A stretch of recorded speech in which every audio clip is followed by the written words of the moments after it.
Estamos iniciando mais um podcast Iceberg, bem-vindos a mais um programa. A gente está tentando entregar para vocês, né, toda semana, conteúdos novos aqui na plataforma para que a gente possa entregar um acompanhamento, né, principalmente agora depois da eleição, quando se inicia um mandato de prefeito, mandato de vereadores, quando a gente senta na cadeira e pega o poder de caneta, a gente vê o quanto que é sofrido, o que está acontecendo. Essa experiência a gente traz e hoje eu trouxe aqui um grande amigo meu, doutor... Por que o teu nome é tão difícil de falar, cara, quando eu penso? João Felipe Lemen. Eu acho difícil. Por que é difícil? É porque eu chamo só Doutor João, daí parece Mas quando eu tenho que... só de Doutor João? Quando tem que apresentar toda a parte, Doutor João Felipe Lemen, eu falei, viu, me fala o teu currículo, mas eu vou deixar tu falar o teu currículo, por favor, seja muito bem-vindo, eu tô muito feliz que tu tá aqui. Eu que estou muito feliz, Isis, uma amiga que eu considero muito. Não nos conhecemos há tanto tempo assim, mas tenho certeza que a gente tem uma conexão inexplicável, talvez de outras vidas, né? É verdade. Mas eu entendo que essa nossa conexão, ela vem muito daquilo que a gente pensa enquanto administração pública, da forma que a gente pensa e planeja a administração pública, que é uma administração pública eficiente, voltada para a prestação de serviços para a comunidade. Então é um prazer estar aqui contigo, eu espero poder contribuir contigo e com os teus assistentes, com os teus ouvintes, enfim, com todas as pessoas que te acompanham, né? Para esclarecer algumas dúvidas, trazer algumas ideias, principalmente para aqueles que estão aí, então, iniciando nesse novo mandato, né? Que nós temos iniciado em 2025. Perfeito. Sou muito feliz com o Dr. João, porque sabe quando a gente faz a campanha, a gente sempre precisa de um jurídico que nos dê o apoio necessário, né? E eu sempre sou uma pessoa que eu sempre ensino o que pode e às vezes o que não pode. E o Dr. João, sinto muita confiança nele, assim, tanto que tem várias coisas que eu mando, pode, não pode, né? Escuto, por mais que eu tenha dentro da equipe os profissionais, sempre tem uma outra visão, porque eu sempre digo assim, uma coisa que não é exata é o direito, porque é sobre a interpretação. Então, muitas vezes, a gente toma uma decisão, a gente dá uma dica, e aí tem várias outras formas de ver aquela decisão, né? E aí, muitas vezes, eu vou em ti, vou em outro colega e pergunto assim, tá, e aí é ou não é? Então, ter essa segurança jurídica dentro da eleição é muito importante. Eu sei que os teus clientes têm isso contigo porque tu já viveu a política, né? Vem de uma família política também, assim como eu. Acho que isso é uma das coisas que também a gente traz de casa, que o básico a gente sabe fazer, né? Porque a gente fez uma vida inteira. Exato. Na verdade, eu venho também de uma família política, né?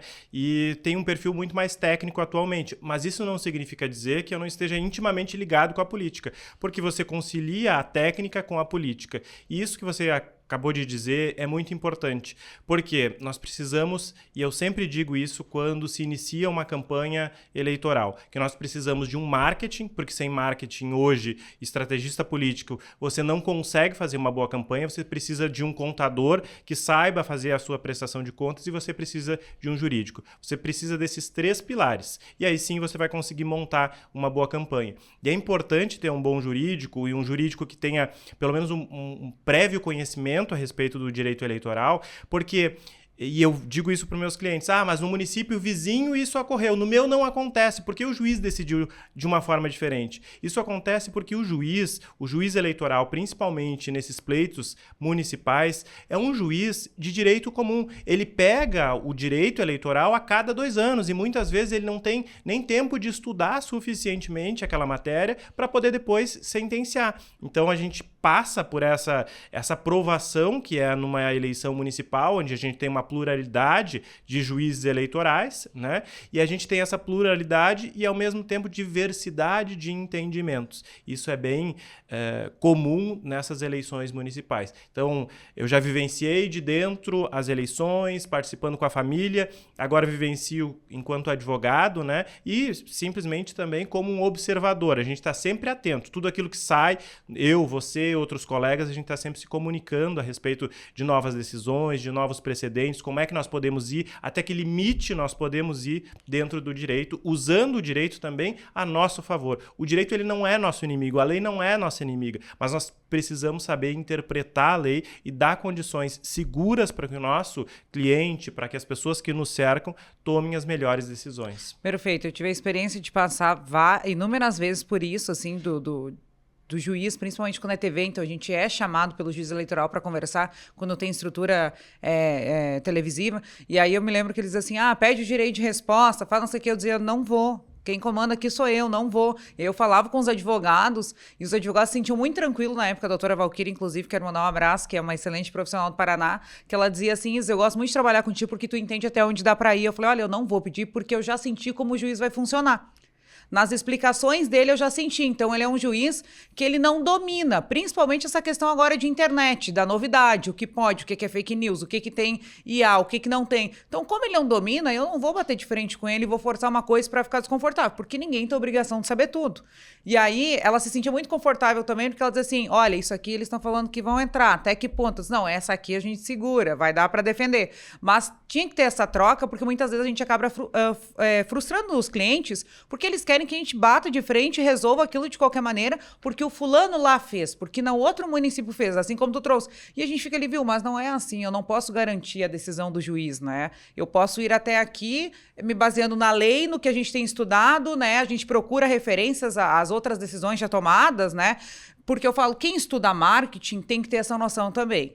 Quais as decisões já foram tomadas? É importante saber que essa interlocução entre o marketing jurídico, ela é primordial em eleições. Se nós não temos essa interlocução, é muito difícil que nós vamos ter uma campanha exitosa, porque o marketing não sabe até que limite ele vai ir, até que limite ele pode ir, o que a lei lhe permite, e o jurídico, ao mesmo tempo, se o marketing faz um trabalho que não está conectado com a legislação, consequentemente, o jurídico não tem como salvar aquele cliente. Porque, como você disse, e acertadamente, o juiz, ele muitas vezes não compreende o contexto. Ele está ali, ele precisa tomar uma decisão, mas não é uma matéria que está no dia a dia dele. Então, é importante que o marketing saiba esse limite. E para tu ver, eu tenho um caso específico que o escritório já enfrentou, que por conta de cerca de 3 segundos, um candidato adversário, ele solicitou direito de resposta. Por quê? Nós temos aí um limite dentro da propaganda eleitoral que podem ser, pessoas apoiadoras podem participar. E um determinado apoiador, ele passou, se eu não me engano, foram 3 segundos. Isso não dava nem para dar um respiro, né, com tranquilidade. Mas a campanha adversária entendeu que aquilo era um mecanismo para poder comprometer e desestruturar a campanha. Então, muitas vezes, o direito e o marketing, principalmente nessas eleições municipais ou nas eleições de uma maneira geral, eles têm que se comunicar, porque o direito ele é utilizado muitas vezes na campanha eleitoral como forma de desestabilizar o seu adversário. Você veja bem, nós conseguimos um direito de resposta. À medida que eu consigo um direito de resposta, eu consigo entrar no tempo de TV, de rádio, na mídia do meu adversário e lá fazer a minha própria campanha. Você imagina o prejuízo que nós temos para uma campanha eleitoral quando está na minha rede social a figura do meu adversário político. Então, eu estou utilizando a minha rede social para fazer campanha para o meu adversário. Isso porque não andou bem a comunicação entre o marketing e o jurídico. Perfeito. E outra coisa também, se torna uma verdade, por mais que aquela comunicação que foi feita pelo outro, ela seja muito pequena e vai impactar um tamanho, eu sempre falo que daí vem o ego, né? O ego dos grandes chefes que estão ali comandando, se torna uma verdade. Então, pode ser que eu falei qualquer coisa que não era tão afrontosa, que não era tão, que as pessoas em 2 dias vão esquecer, e eu peço o direito de resposta, eu ganho, vou para a rede do outro, e eu me torno uma verdade absoluta.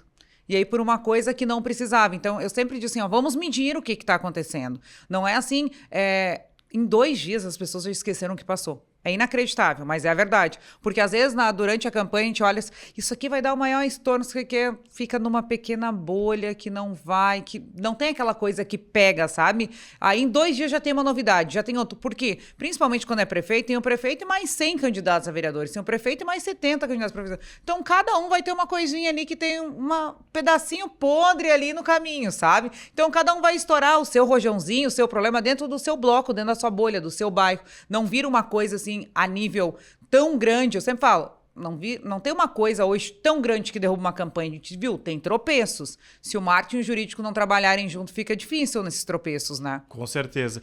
É porque a campanha eleitoral municipal, ela é uma campanha eleitoral que vem sendo reduzida ao longo do tempo. Então, nós temos uma campanha eleitoral que tem tempo de propaganda, de fato, de 45 dias, né? É um tempo muito curto. Mas nesses 45 dias, você sabe melhor do que eu, você precisa criar constantemente constantemente um fato novo. Nesses 45 dias eu preciso, cada dia, ter um fato novo. E muitas vezes não só um único fato novo, porque eu preciso, de certa forma, criar uma cortina de fumaça sobre alguma coisa que lançaram negativa sobre o meu cliente, sobre a pessoa com quem eu estou representando. Isso é extremamente importante. Mas, ao mesmo tempo, quando nós temos lá para a finaleira da campanha, muitas vezes jogam alguma informação e eu não tenho tempo suficiente para poder reverter aquela situação. Não no tempo de propaganda eleitoral propriamente dita. E aí, claro, vocês, estrategistas políticos, marqueteiros de campanha, sabem fazer isso muito bem,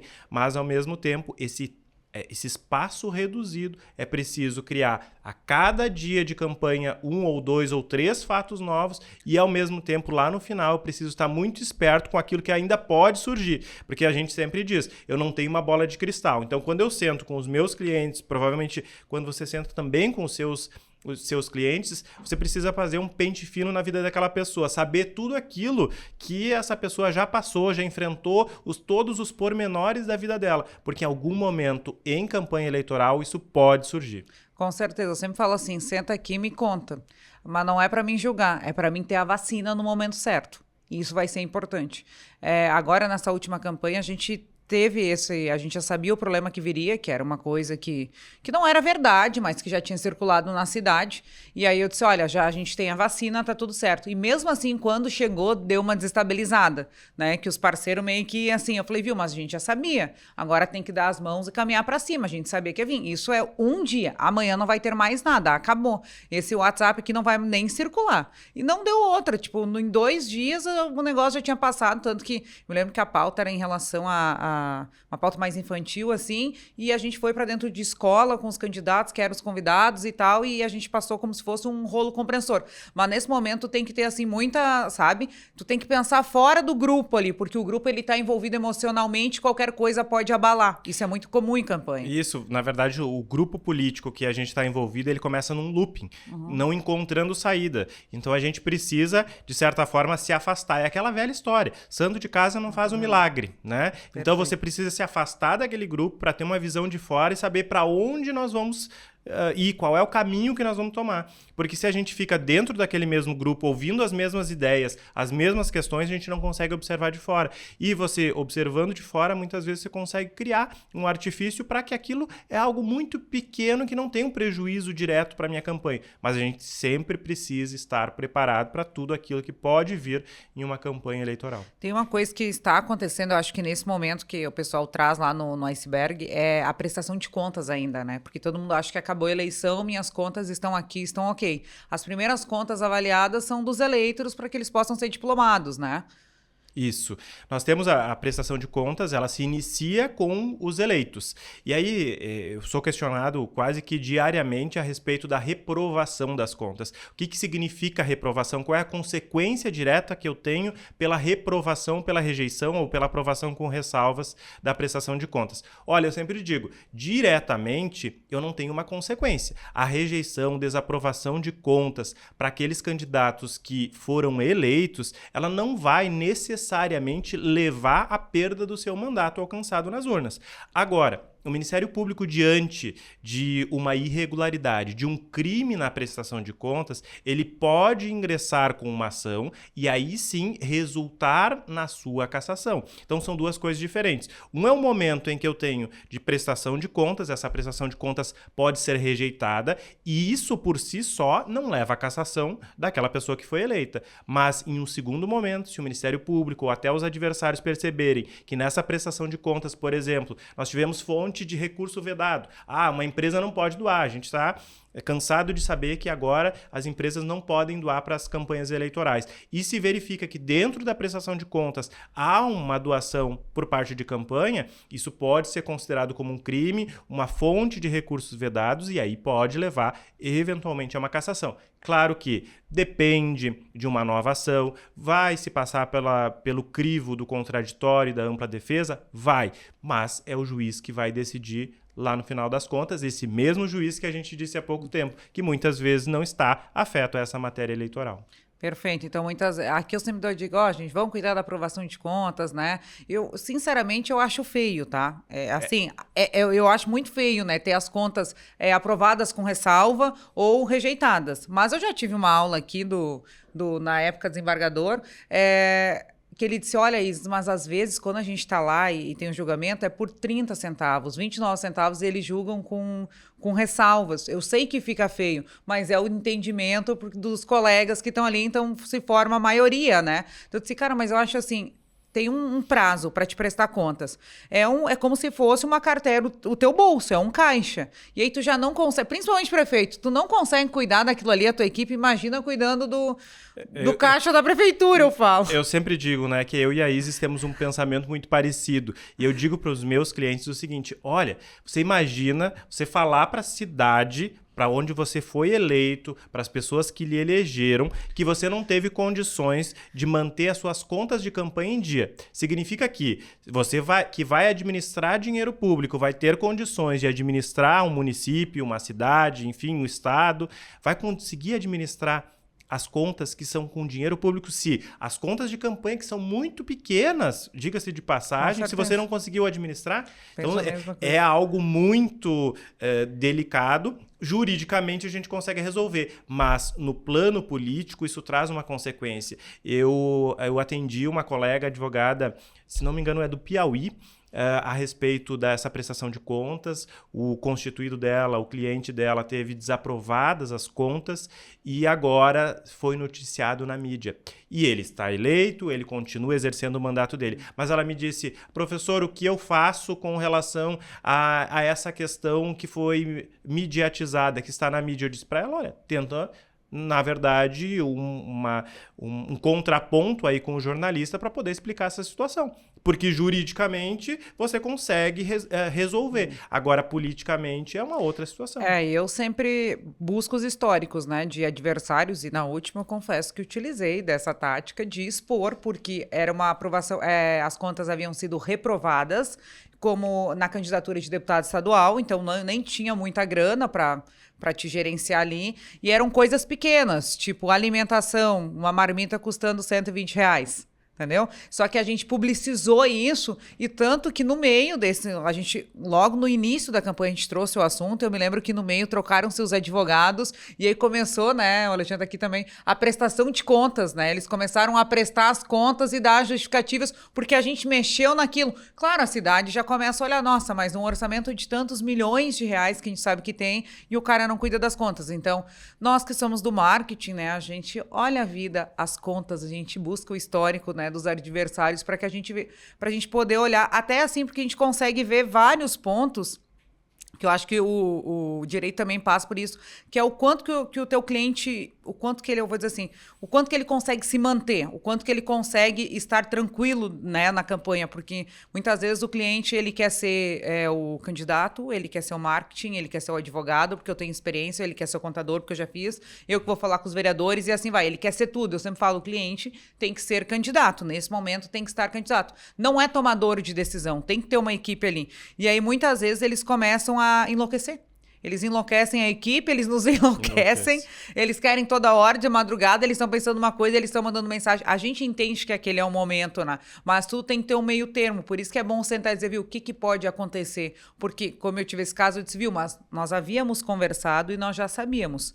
Agora é passar por cima disso e continuar a campanha, né? Agora, deixa eu te perguntar uma coisa. A gente sai da eleição e aí é tudo mil maravilhas, tem a diplomação, tem tudo, depois tem a posse, e aí sim vem os problemas, que é o peso da caneta, quando a gente sai de candidato e está eleito, né? Deixa eu te perguntar, essa é a pior parte para ti, porque para mim, às vezes é. Olha, mais do que a eleição. Eu concordo contigo, que é uma das piores partes. Talvez tenham outras partes piores, mas entre as piores, essa aí ganha um destaque e uma relevância. Porque, principalmente, aquela pessoa que participou de um pleito eleitoral, e muitas vezes a gente tem um candidato que nunca concorreu a nada.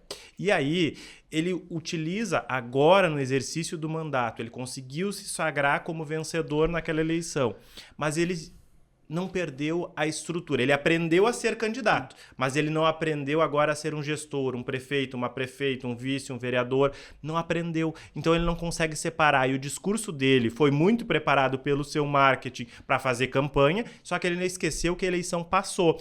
E aí eu sempre digo o seguinte, quando eu vou ministrar uma aula, conversar a respeito, a gente tem que entender que a partir do momento que você senta na cadeira de gestor público, você é o gestor público de toda uma comunidade. Você não é só o gestor público daquele grupo de pessoas que lhe elegeu. É óbvio que você é grato pelos votos que você recebeu, mas a partir do momento que você é eleito para uma coletividade. Eu sempre uso uma expressão para dizer o seguinte, olha, pelo mesmo buraco que passa o meu carro que não votei no prefeito, passa também pelo mesmo buraco o carro de quem votou no prefeito. Então é uma obrigação que ele conserte aquele buraco, porque aquilo é para a sociedade, é para a comunidade, não é para ele e nem para os seus. E aí tem uma grande dificuldade, que muitos gestores públicos, que eu acho que isso até está sendo superado, mas é uma questão de perseguição política, né? O novo gestor público é aquele que tem, como você bem disseste, o poder da caneta. É aquele que usa muito bem a caneta,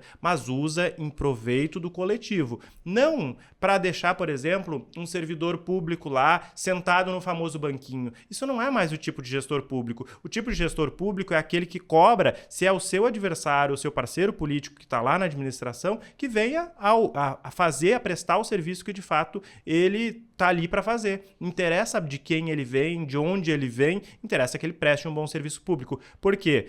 Isso vai ter um resultado lá na frente, que é a prestação de contas. Olha, a minha gestão pública foi eficiente. Eficiente porque eu cobrei, seja do Juca ou do Manduca, cobrei de todos da mesma forma. Porque eu estou gestando recurso público. Quem paga esse salário, seja daquela pessoa que eu deixei no banquinho ou não, é a sociedade, é a comunidade. Eu sempre digo que tem que ter um olhar, né? Que as coisas mudaram, então tem que ter um olhar para isso, até porque até gravei um vídeo essa semana falando na rede sobre a questão de chegam os novos, né? Assim como a gente chegou agora, e aí já tem os funcionários de carreira que estão ali no quadro há muito tempo, e aí eles que fazem a prefeitura funcionar na realidade, né? Porque eles estão ali há muito tempo, então eles sabem todos os processos, aonde loga, como faz. O que saiu foi uma parcela dali, né? Quando muda o grupo e tal. E aí eu tive vários assim, muitas vezes eles não olham para nós, a gente tá ali, tem muita gente que comentou. E aí, eu sempre falo assim, o gestor, a primeira coisa que ele tem que fazer é chegar e conversar com aquele grupo. Olha aqui, ó, sou o gestor, vamos ver o que tem cada um. Claro que a gente sabe que tem os malandros ali no meio e tal, mas depois tu faz um olhar clínico e aí tu vai estruturando.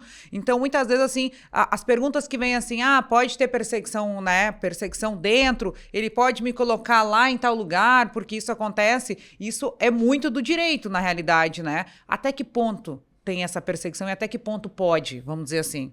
Olha, a perseguição ela faz parte da própria política, né? Mas, como eu disse, a partir do momento em que se encerram as eleições, que a pessoa assume o seu mandato, ela não é mais um político, agora ela é um gestor público, quer seja no Poder Executivo, quer seja no Poder Legislativo, é um gestor público e ela não deve utilizar da coisa pública, da máquina pública, para poder perseguir alguém. Essa não é a gestão pública. Mas a gente sabe que no limite da lei que a gente comentava antes, há uma possibilidade de remoção daquele servidor de um local de serviço para o outro.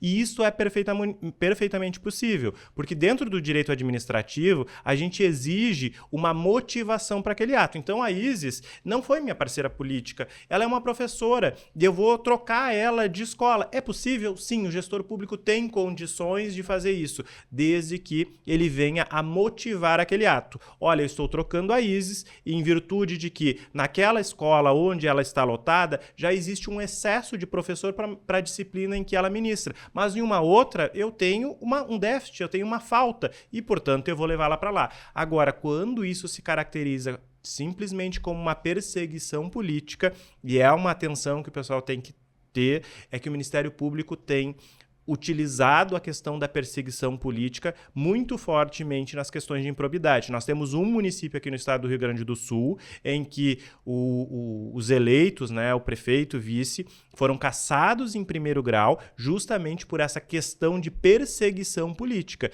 E isso não vai se dar somente no momento da eleição. O Ministério Público está atento para o momento da eleição, mas também no exercício do mandato. É possível fazer? É possível fazer a remoção. Entretanto, existe um limite, o limite é o da legalidade, que é devidamente motivado, com as razões jurídicas de fazer essa remoção. Quando isso não se evidencia, se fica provado que é uma mera perseguição, o risco de uma improbidade administrativa, de uma ação de cassação de mandato é muito grande. Perfeito. Outra coisa que veio muito para nós aqui, foi até uma solução que eu dei esses dias numa prefeitura, é o seguinte que vem para nós. A mulher do prefeito pode ser secretária, o filho do prefeito pode ser secretário, a cunhada do prefeito pode ser secretário. E aí eu queria que tu trouxesse o que significa esses cargos de secretário para que as pessoas possam entender. Porque eu já falo logo, tudo pode. Pode. O Alexandre está, mas olha só, tem que explicar por que pode. Então vamos lá. Se eu, primeira-dama, quero ser secretária. A gente tem que fazer primeiro um esclarecimento do conceito da divisão dentro do direito administrativo do que é agente público como um conceito mais amplo, mais lato que a gente tem, e aí depois, dentro desse conceito de agente público, a gente vai incluir outros subitens, como, por exemplo, agente político, cargos em comissão, servidores efetivos, os contratados temporários. Por quê? Agente público é a definição que eu vou dar para todas as pessoas que estão dentro da administração pública. Mas eu tenho uma das categorias que está lá, que é de agentes políticos. Nessa categoria de agentes políticos, eu vou incluir, como a gente estava falando em eleição municipal, eu vou incluir prefeito, vice, vereador, presidente da Câmara e secretários.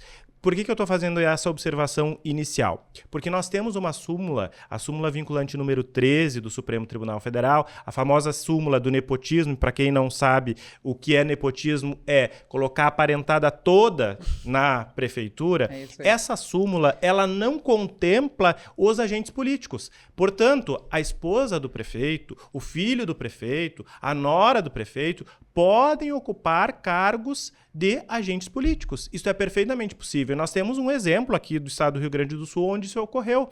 O prefeito, não é um único exemplo, mas de uma cidade de uma proporção um pouco maior, onde o prefeito nomeou seu filho para um cargo de secretário, e aí o Tribunal de Justiça, em um primeiro momento, veio e entendeu que isto era nepotismo. O Supremo Tribunal Federal meio que deu uma puxada de orelha no próprio Tribunal de Justiça, no Judiciário Gaúcho, dizendo o seguinte: olha, não é esta a interpretação da súmula, porque a súmula vinculante ela não se aplica para a questão dos agentes políticos, dos quais se incluem aí, então, os secretários, os vereadores, vice-prefeito, prefeito municipal, não estão incluídos. Agora, se, por exemplo, você vier e me disser que o filho do prefeito vai ser diretor do departamento de trânsito, aí veja o seguinte: esses agentes políticos são o primeiro escalão que nós temos na administração pública. Nesse primeiro escalão, eu não aplico a súmula vinculante número 13. Entretanto, lá para as outras categorias que eu citei, como é cargo em comissão, de livre nomeação e exoneração, aí sim eu aplico diretamente essa súmula e, portanto, estaria vedado. Então vamos lá.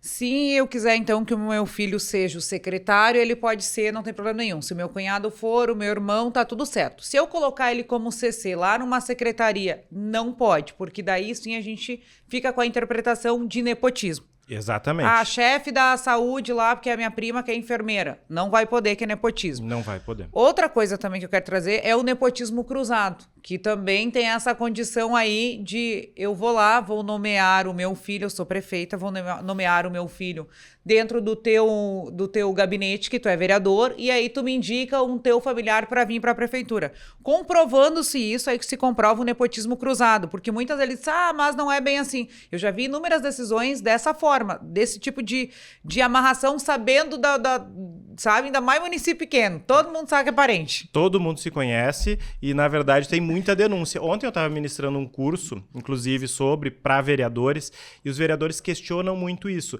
Então o meu filho não pode ser nomeado lá no Poder Executivo? Eu disse para ele, depende se você vai ter um jogo casado aí, você vai ter uma troca de interesses. E é importante dizer que existem alguns precedentes que nessa troca de interesses não é só uma simples nomeação lá. Uma troca em virtude de uma composição na Câmara de Vereadores, em virtude de um apoio político, de uma votação lá na Câmara de Vereadores, isso também pode ser comprovado. É claro que no mundo da súmula que está previsto, eu preciso comprovar essa questão do nepotismo cruzado, ou seja, nomear alguém no Poder Executivo, né, a pedido, então, do prefeito, do vice-prefeito, e, consequentemente, alguém sendo nomeado também na Câmara de Vereadores, essa conjunção de interesses, né, com os interesses simplesmente de fazer a nomeação.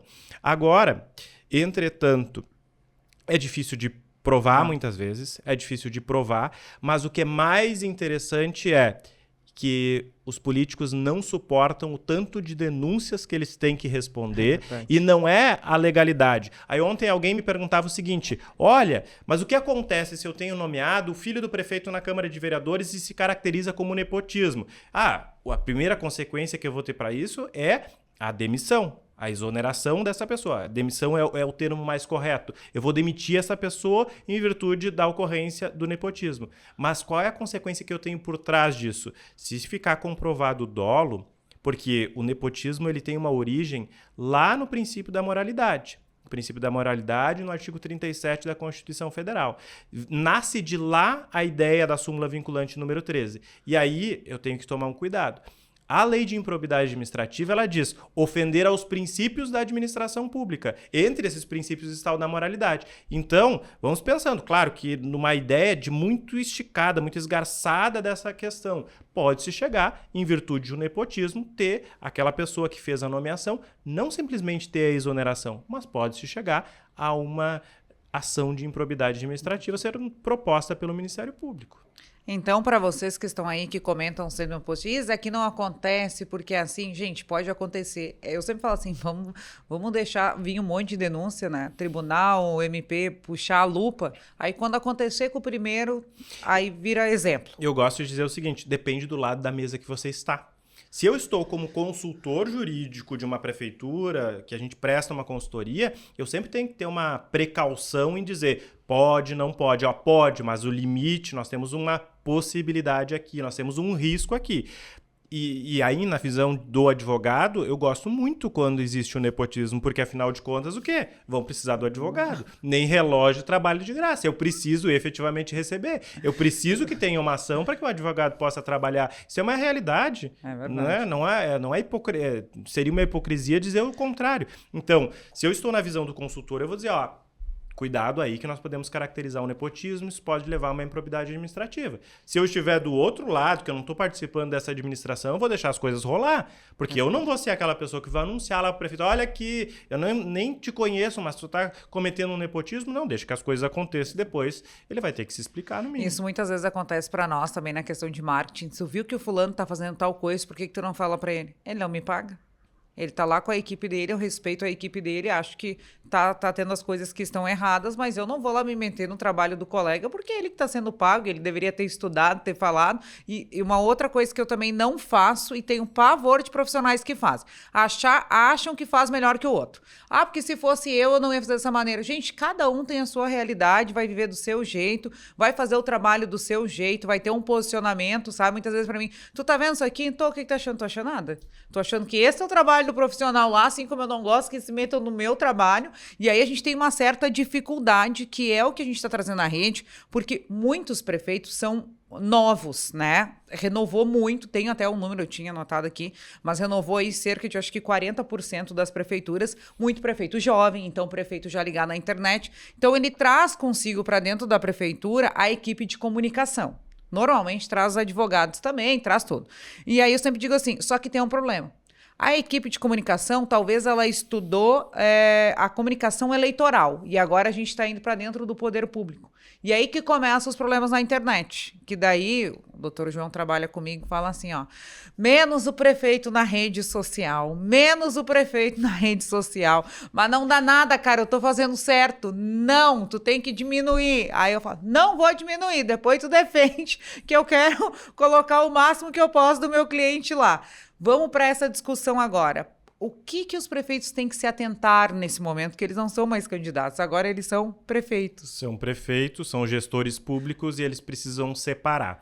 Primeiro, separar o que é o perfil daquele órgão que ele representa. Então, eu estou representando uma prefeitura, o perfil oficial é um. O perfil do candidato, que é antigo candidato, que agora é prefeito, é outro. Eles têm que fazer essa separação, porque a publicidade institucional é um dever. É um dever previsto também no artigo 37, entre aqueles princípios que a gente conhece como LIMP, né? Legalidade, impessoalidade, moralidade, publicidade e a eficiência. Então, é um dever de publicidade. Mas, ao mesmo tempo, este mesmo artigo, lá no parágrafo 1º, ele vai dizer que essa publicidade ela deve ter um caráter de informação, de orientação, né? E de educação. E não pode existir uma promoção pessoal. Então veja o seguinte, se nós tivermos o tempo todo, e é isso que nós debatemos muito, né, e nós temos uma sintonia nesse sentido, é dizer o seguinte, se o prefeito está o tempo todo na rede institucional, falando, se apresentando, é ele sempre que está à frente do vídeo, não há um cardzinho, é sempre ele, há uma marcação, marco o arroba do prefeito, significa que eu não posso marcar o arroba? Não, depende do contexto. Significa que eu necessariamente não posso fazer um collab? Depende da circunstância, mas se eu for pela letra fria da lei, eu vou dizer o seguinte, olha, a marcação, o collab pode chegar a uma ideia de promoção pessoal. E a promoção pessoal significa improbidade administrativa. Significa improbidade administrativa que pode trazer uma consequência de inelegibilidade, de cassação de diploma, né, de cassação de mandato. Isso é uma questão muito delicada, porque a maioria, principalmente desses gestores mais novos, vem com uma equipe realmente que está pensando na ideia ainda de campanha, só que a campanha já terminou. Já terminou a campanha para quem fez o jurídico anteriormente, já terminou para quem fez o marketing anteriormente, agora é uma nova fase. E essa nova fase a gente tem muitos limites, porque a gente cumpre com o princípio da legalidade estrita, que é somente fazer aquilo que a lei autoriza. E a lei autoriza fazer publicidade. Aliás, nem autoriza, ela obriga que se exista essa transparência da coisa pública. E aí é bom que se diga também, esclarecer, essa transparência deve ser uma transparência ativa, não é uma transparência mais passiva. A transparência ativa é aquela que a população seja informada sem que ela venha a requerer aquelas informações. Então, vamos pensar o seguinte, eu quero saber quanto o João ganha. Eu posso entrar lá no portal de transparência, acessar pelo nome do João e obter essa informação. É um dever. Nem é uma possibilidade, é um dever de ter essa informação. Só que essa informação ela não pode levar a uma promoção pessoal daquele que é o gestor público. Perfeito. Então, assim, para vocês que estão trabalhando com isso, que estão na prefeitura, saibam, eu, Isis, não faço collab com o perfil de nenhum dos meus clientes. Tanto vereadores na Câmara, né? Tem vereadores que são presidente, né, de câmaras e elas têm lá. Tem prefeituras, inclusive, que eu faço marketing, eu não deixo as secretarias terem perfis, porque eu acho que se a pessoa quer buscar uma informação, ela tem que ir no perfil oficial, é um canal seguro com tanta fake news, então não vai ter secretário da educação postando, não vai ter secretário de planejamento postando, quem posta é todo o marketing, então sai tudo dali para tudo sair conversadinho, sair certo. Já foram tomadas decisões, às vezes eu coloco, mas onde é que tem essa decisão? Em Porto Alegre, inclusive, a questão do arroba, foram chamados para conversar, né? Então, cita-se o nome do secretário, cita-se o nome do prefeito, mas não coloca o arroba. Para vocês entenderem, quando a gente entra lá dentro do perfil da prefeitura, tá? Agora a questão mais de algoritmo para vocês pensarem. E eu quero muito ver a informação, mas eu não votei naquele prefeito, eu não gosto dele, eu não simpatizo com ele, eu não quero ver. Esse é um direito meu. Então, quando eu entro na rede da prefeitura e ele está a todo momento ali, a prefeitura está me induzindo a ver a imagem dele, ele está tendo uma vantagem. Dentro do algoritmo, mais ainda, porque daí ele nota que eu estou ali prestando atenção naquele conteúdo que está ali de passei dos 10 segundos dentro, porque é uma coisa, ele está informando, tá, beleza, está informando. Mas aí daqui, sei lá, 15 minutos eu já começo a receber material dele ou patrocinado, ou ele aparece no meu feed de alguma maneira, principalmente no Facebook, que não tem controle nenhum. Então, tipo assim, tu está tendo uma vantagem, porque de alguma forma o algoritmo ele vai te entregar para aquele cidadão que não quer ver a tua cara e tá no direito dele, não tem problema nenhum. Tá certo? Assim Está certa. Está coberta de razão, como se diz, né? E realmente, eu tenho que pensar que as redes sociais públicas e institucionais são redes sociais utilizadas para informar. E a informação, ela pode vir, sim, do prefeito. Vamos pensar, nós sofremos aqui no Rio Grande do Sul uma catástrofe com as enchentes. É necessário que o gestor público informe a sociedade precisa saber onde nós vamos ter os colchões, onde nós vamos ter mantimentos, mantimentos, enfim, como é que as pessoas podem colaborar e ajudar. Mas, ao mesmo tempo, isso, e a gente viu também durante o período de enchentes aqui no Rio Grande do Sul, muita gente se valendo dessas redes sociais para se promover. Para alguns deu certo, para outros nem tanto, né? Perfeito. Não souberam utilizar isso muito bem.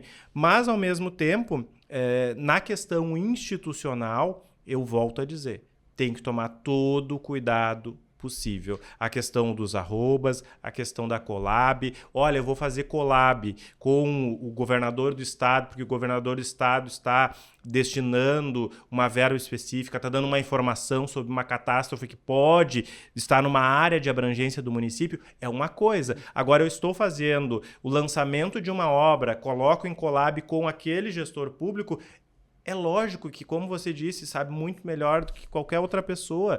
O algoritmo ele vai te entregar, de fato, a imagem daquela pessoa para que você muitas vezes não quer saber. Eu quero entrar lá na rede social da prefeitura e obter as informações institucionais. E para isso, não é nem sempre a carinha do prefeito ou a carinha da prefeita que vai estar lá fazendo isso. Isso vale, gente, para tanto prefeitura, quanto Câmara de Vereadores, quanto para secretarias. Tem o perfil oficial da secretaria. Vamos lá, Secretaria da Saúde. O que informa a Secretaria da Saúde? O dia da vacina, a farmácia aberta, o médico está atendendo em qual posto. Não precisa toda hora o secretário estar falando, vamos inaugurar esse posto de saúde. Beleza. Então, coloca o vídeo do posto de saúde ali da construção, mas não precisa toda hora estar o secretário. Já existe decisões sobre isso, né? Porque muitas vezes, onde é que tem uma decisão, isso, como foi? E outra coisa, onde está essa lei? Que eu quero ler a lei, porque se eu não ler a lei, eu não vou acreditar. Exato. Enquanto você comentava, eu lembrei que existe uma situação muito específica.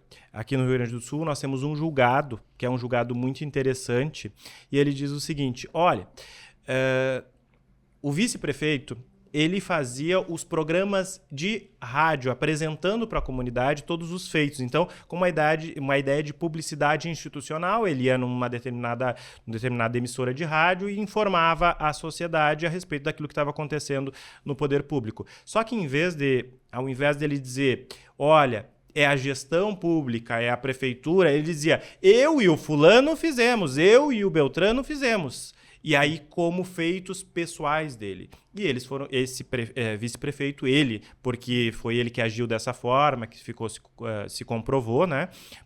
Comprovou-se o dolo, e ele foi condenado por improbidade administrativa. Sempre utilizando eu e o fulano, eu fiz. Na verdade, o gestor público, ele não faz mais nada. Ele comanda o espetáculo. Mas quem presta o serviço público, atende à saúde, é o município, é o poder executivo, não é mais o gestor público.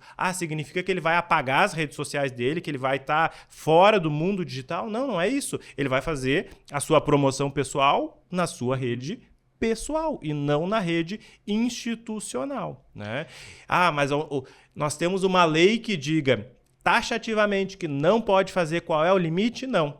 E aí, volto de novo ao advogado. O advogado faz uma interpretação. A interpretação, ela vem do parágrafo 1º do artigo 37. E eu tenho que ler esse parágrafo 1º dentro dos limites, considerando que a jurisprudência diz. Eu não vou encontrar dizendo, olha, é possível fazer collab ou não é possível fazer collab. Eu não tenho um artigo de lei que vai estabelecer. O legislador, ele não tem uma bola de cristal para saber todas aquelas situações antecipadamente. Então, ele coloca lá uma regra programática. Olha, nós temos um limite. E depois o judiciário vem determinando, através das decisões, qual é esse limite. Perfeito. Por isso que quando vocês me pedem, Laís, qual que é a lei, eu coloco o Alexandre, que é advogado, para falar explicando. Porque eu falo, explica logo pro povo aqui que tá me pedindo a lei. Eu estudei que não pode, então vamos lá, vamos explicar. Então lá no Iceberg, lá no Instagram, a gente já tem os cortes para vocês darem uma olhada da explicação também. E depois a gente vai fazer isso aqui também se tornar corte, essa fala, porque é importante, é uma das coisas que a gente mais está vendo. Outra coisa que chegou para nós, Dora, é o seguinte, eu sou um jornalista, ou eu sou uma pessoa que fui contra o prefeito, e toda hora eu vou lá no perfil da prefeitura colocar a minha humilde opinião, tá? Toda hora eu tô indo lá falar a minha humilde opinião. Mas eu não baixo o nível, eu boto a minha opinião, mas não xingo ninguém. E aí eu acordo um certo dia, quando eu vou lá procurar as redes da prefeitura, eu estou bloqueada. Principalmente eu já vi isso com jornalistas. Até que ponto? Isso é uma questão muito delicada e que ela não retoma só o nosso cenário nacional. Isso vem lá da ideia dos Estados Unidos. Vamos pensar, agora, novamente presidente dos Estados Unidos, o Donald Trump, ele utilizava as redes sociais pessoais dele, não estou nem falando das redes sociais institucionais, mas ele usava as suas redes sociais e usa, de novo, as suas redes sociais para informar, muitas vezes antes de uma tomada de decisão, né, específica da gestão, da coisa pública. Então ele anunciava através das redes sociais privadas, particulares dele, e depois ele agia, decretava, fazia, enfim, enviava a lei. O que o judiciário, e aí, claro, no contexto dos Estados Unidos, entendeu? Olha só, se ele é um gestor público e ele está utilizando as suas redes pessoais para informar, ele não pode tolher o direito das pessoas se informarem através do bloqueio. Então, lá nos Estados Unidos, a decisão veio no sentido, olha, o presidente dos Estados Unidos, que usa a sua rede social privada para informar, ele não pode retirar o direito da pessoa se informar, se eu goste ou não goste dele, se eu sou um jornalista a favor ou contra ele, não interessa. E isso se reverteu também no nosso cenário nacional, né? Nós já temos um mandado de segurança, que é o 37132, no Supremo Tribunal Federal, que enfrenta essa questão, que é no nosso ex-presidente Jair Bolsonaro, que também a capacidade de bloquear, de restringir acesso através das suas redes sociais. Bom, independentemente de a pessoa ser a favor ou não, me parece, numa visão técnica, que ela tem o direito de obter a informação. Quando eu estou utilizando as redes sociais como uma forma de informar a sociedade, me parece que não é o caso de bloquear nenhum tipo de perfil. Se nós formos utilizar essa mesma lição para as redes sociais institucionais, isso é muito mais grave, porque aí não é não gostar do prefeito. Significa que a pessoa talvez resida naquele município e ela votou, não votou, ela goste ou não goste do prefeito. E a gente tem um limite aí para quebra de moralidade, de talvez ofensas, mas aí é uma responsabilidade que deve ser apurada depois. Significa, então, se eu utilizo as redes sociais privadas para informar, nem nas redes sociais privadas haveria a possibilidade, no meu entender, de fazer o bloqueio de qualquer conta. Nas redes institucionais, muito mais razão eu tenho ainda. Impossibilidade. Qual é o remédio jurídico que eu vou utilizar para isso? Me parece que, em um primeiro momento, eu vou utilizar o mandado de segurança, que é um remédio constitucional utilizado para proteger o direito líquido e certo. Mas qual é esse direito líquido e certo que eu tenho? O direito líquido e certo de obter informações de caráter público. Se eu tenho restrição de acesso a uma determinada rede social que é utilizada para informar, o meu direito líquido e certo de ser informado está sendo tolhido e, portanto, eu posso manejar esse tipo de ação. Então, para quem está nos assistindo e a equipe de marketing, normalmente eu sempre falo assim, nunca coloquem os estagiários para responder às redes oficiais da prefeitura, por favor, porque sempre dá uma coisinha, porque a gente fala, olha, tu tem que saber o direito, tem que saber o que as pastas estão fazendo, tem que saber como o prefeito está falando, o que é, né, o que ele traz consigo da eleição que agora ele vai agir. Então, assim, se vocês não gostam do fulano, que o fulano não estava na campanha de vocês, porque isso, porque aquilo outro, vocês não podem bloquear ele, tá? Vocês não têm esse direito. Primeiro que aquela rede social não é tua, ela é da prefeitura, né? Daí eu sempre passo, mas o que passa na cabeça da pessoa que a gente recebe isso, não tô conseguindo ver, né? Me bloquear, não sou jornalista, não sei o quê. Eu falo, cara, mas o que passa na cabeça das pessoas achando que elas têm esse poder de agir numa coisa que muitas vezes estão passageiras também, porque normalmente a equipe de comunicação que vai pra dentro, gente, ela é um cargo de comissão com X salário que é pago, né, com a contribuição do imposto dessa pessoa aqui que quer pegar a informação. Então, assim, não me passa na cabeça que momento a pessoa pensou que ela poderia agir dessa maneira. Mas há muita criatividade, né? As pessoas são muito criativas. E como eu disse lá no início, quando a gente começou a conversar, tem pessoas, tem cidadãos que eles entendem que nós ganhamos a eleição, agora a administração pública é nossa, nós vamos fazer o que nós bem entendermos, né? Eu vou fazer aquilo, a mesma coisa que eu fazia lá em casa, eu compro onde eu quiser, eu faço com as redes sociais o que eu quiser, eu posso dar o tipo de informação que eu quiser. Não é assim, se enganou. Desculpa, você veio para um lugar que não é o lugar onde se faz isso. Aqui nós temos um regramento, nós temos uma ideia institucional e as coisas devem seguir. Você disse muito bem. Olha, os mandatos são passageiros. Quem está à frente do Poder Executivo, por exemplo, de um município, vai ficar no máximo 8 anos, depois vai sair, e aí vai ter uma renovação. E aí, eu saí, bloqueei alguém durante 8 anos, tô retirando o direito daquela pessoa de obter as informações. E as informações é independentemente de eu gostar ou não gostar dessa pessoa. Eu posso não gostar da Isis, mas se eu sou um gestor público, eu vou primeiro administrar para ela e eu tenho que prestar informações para ela também. Porque, afinal de contas, quem está pagando o meu próprio salário é a cidadã Isis. Que é o contribuinte, a pessoa que consome a cidade, paga IPTU, paga IPVA dela para a cidade, não adianta. A mesma coisa eu vejo muitas vezes nas câmaras de vereadores, e aí na questão de informação. Porque eu tenho pavor do vereador passado. Que ele é vereador, existem os ritos para que ele tenha informação, pedido de informação, protocola na prefeitura, pede uma reunião com o secretário, tá tudo certo. Mas o que eu vejo em muito lugar é o seguinte, o vereador chega lá fazendo vídeo, faz o escarcéu, que quer a informação. Daí eu falo, gente, mas olha só, ninguém tá negando a informação, é só questão de sentar com o secretário e solicitar, pedir uma audiência com o prefeito, né, um momento para falar, chamar uma audiência pública se tem dúvidas, né, propor aquilo, né, se é a presidência da Câmara de Vereadores ou se não é. Então, isso também é uma coisa que passa do limite, né? Os vereadores hoje, porque muitos é sobre a lacração. Então, quando eles verem que eu tô, né, eu tô vendo muito vereador agora que tá usando o nome meio que fiscalizador, né? Porque para mim o fiscalizar não é chegar na porta do cara e bater, não é de fiscalização. Para mim é fiscalizar os atos, as leis, é aquilo ali. Então eu vejo muito isso, até que ponto, sabe? Eu posso entrar dentro de um lugar e sair tocando louco, vamos dizer assim. Fazendo uma fiscalização assim, completamente louca. Povo, tô aqui porque disseram que no posto de saúde não sei o quê. Até que ponto? A coisa pública, ela não é a Bangu, para começar. A coisa pública, ela tem um regramento, como a gente conversou antes. Tendo esse regramento, o direito do vereador fiscalizar é um direito constitucional, porque entre as funções típicas do Poder Legislativo também está a de exercer a fiscalização.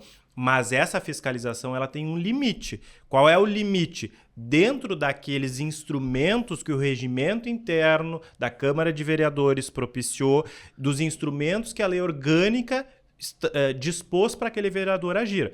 Olha, eu posso fazer um pedido de informação? Posso. Está lá previsto na lei orgânica, está previsto no regimento interno, e eu vou utilizar desse instrumento para poder exercer a minha fiscalização. E aí eu lembrava, naquele exemplo que você deu antes, eu levantei o celular, eu estou aqui fazendo a cobrança. Essa cobrança não vai chegar muitas vezes ao gestor público com uma finalidade específica de resolver o problema. Ela só tem a finalidade de lacração. Porque, sinceramente, um gestor público preocupado, um prefeito, um vice-secretários, tem muito mais o que fazer para ficar olhando a rede social específica de um determinado vereador. Muitas vezes pode sim estar num determinado momento e passar por aquilo e tentar resolver, mas não se utilizou dos canais eficientes e institucionais para resolver isso. A fiscalização é possível? Sim. Eu vou poder exercer a fiscalização, ingressar na Secretaria de Saúde. Eu vou.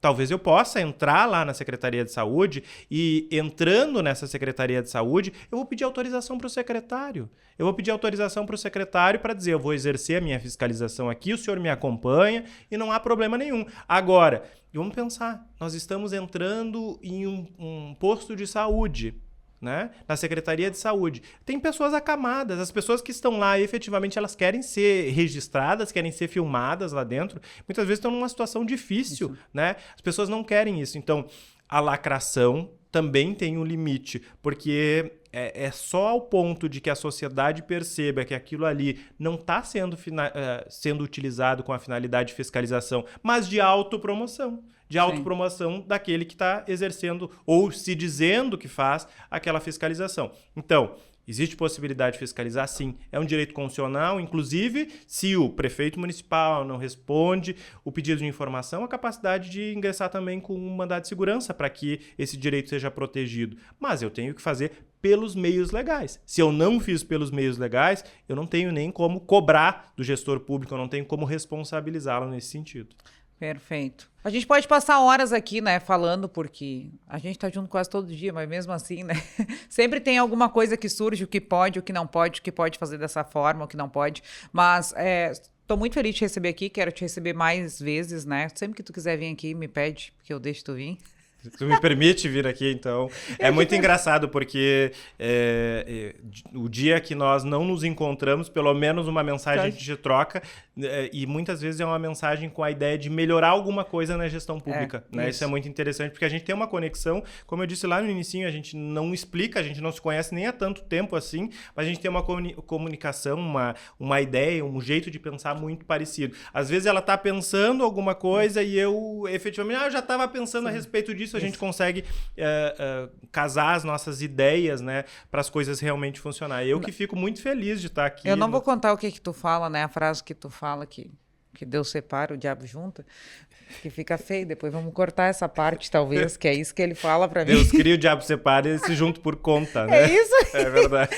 Ele, cara, troço louco. Mas acho que a gente tem mesmo essa ideia, essa coisa assim, de vir do interior, ter essa cancha, a gente sabe como é que funciona, né? Não só as campanhas municipais, as campanhas estaduais, de governo, de estado, a gente tem toda essa visão. Então sai uma matéria, tu viu o que tá acontecendo aqui? Porque quem tá no meio tá sempre ligado no que acontece, né? Nas decisões, tu viu? Aqui se ferrou, mas nós já sabia, porque não podia. Então a gente tem essa troca saudável e eu acho que a gente pensa para a gestão pública, eu sempre falo assim, políticas de aplicabilidade, né? O vereador tem que fazer uma lei que seja realmente que dê para aplicar na vida, né? Do ser humano lá da ponta, da mãe, da criança, do idoso. E tu também tem essa ideia, porque a gente está sempre falando em melhorar, né? Como pode melhorar? Tá, mas como a gente pode fazer? Ai, que ideia boa, né? E quando a gente tem um jurídico, né? Como assessoria jurídica dentro da prefeitura, e é o que tu atua hoje, a gente se sente confortável, né? Tanto que atende um prefeito que o prefeito, a frase preferida dele é fala com o jurídico, se ele liberar, ok. E eu digo sempre que nem tudo é jurídico, tem decisões que são políticas, né? Isso. O jurídico passa por esse limite, mas eu fico muito feliz de estar aqui, na primeira vez conversando contigo, né, no teu podcast, que é um sucesso e cada vez será mais sucesso, né? A gente tem essa similaridade de pensamento, de origem, muitas vezes, de família política, né? Toda vez que entender e o teu público achar interessante, eu estou à disposição para vir aqui conversar contigo, embora a gente converse todos os dias. Né? É, isso aí.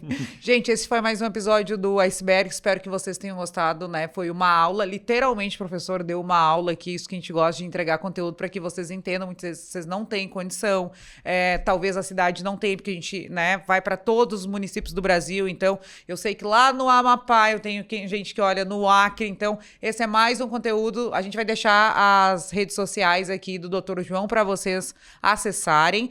Se vocês tiverem dúvidas, pode mandar para ele, que ele é que nem eu, ele responde. Não na hora, né? Porque ele trabalha demais, mas responde. Muito obrigada e valeu. Eu que agradeço.